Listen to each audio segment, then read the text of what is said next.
tell you why I might really like her.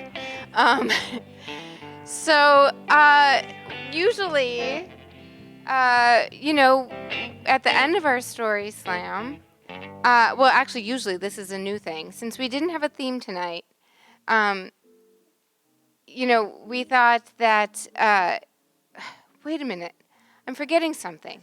And so we're adding on George, your bonus story. George has a treat. Georgie?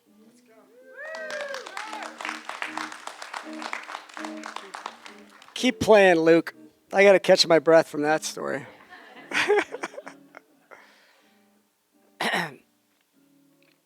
All right. We're testing out a new concept here at Story Slam 4. As you know, our rules are simple. All right. Stick to the theme.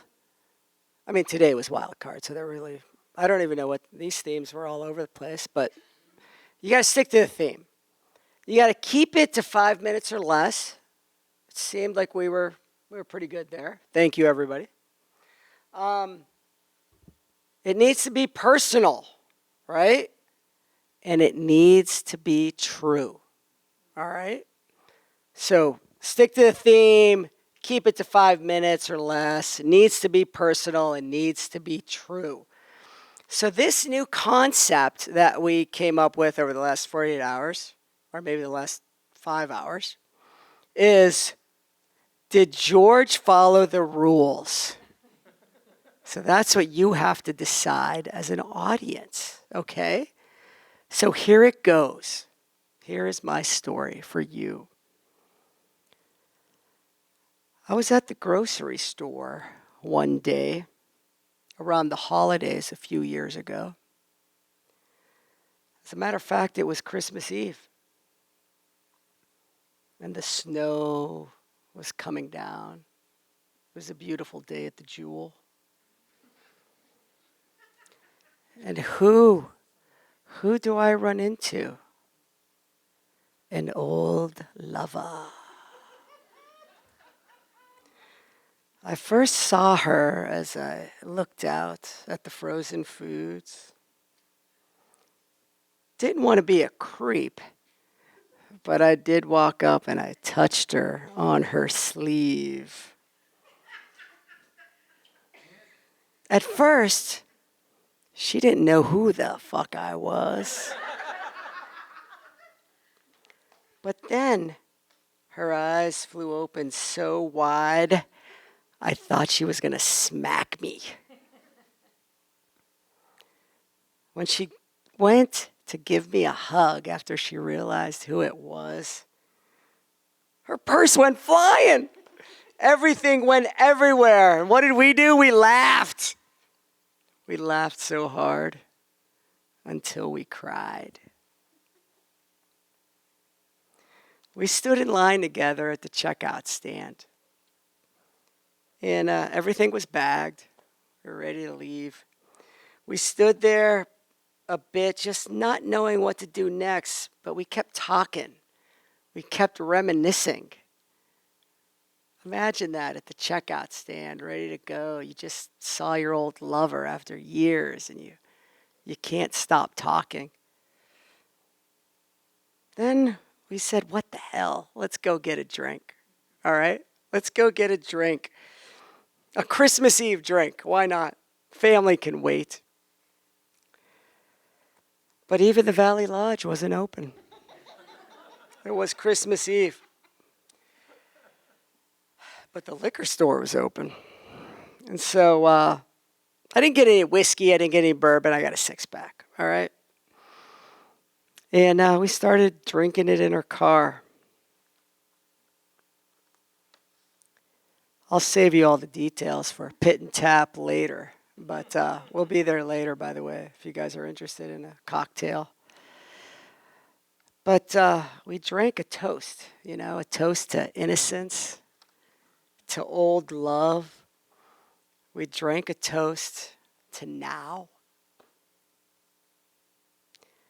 We tried to drink beyond kind of the emptiness that we both kind of felt at the time, but we really didn't know how. So we just kept drinking. That's when she told me, and I kind of figured after all these years she was married, but I didn't want to ask. She was married to some architect who kept her warm, safe, and dry. I mean, what more could you ask for?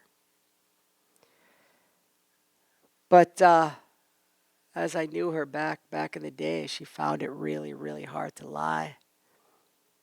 Because it was obvious she didn't love this architect fella. I told her she looked beautiful. She looked amazing, like when I knew her back in school. The years were a friend to her, and that her eyes were still that deep, deep blue. I didn't really know if she thought I was just being nice or if I really made her feel good. She said she followed me on Instagram and that I must be doing well. And then I said, listen, I told her, don't believe everything you see on social media. Yeah, I'm doing okay, but not everything is roses.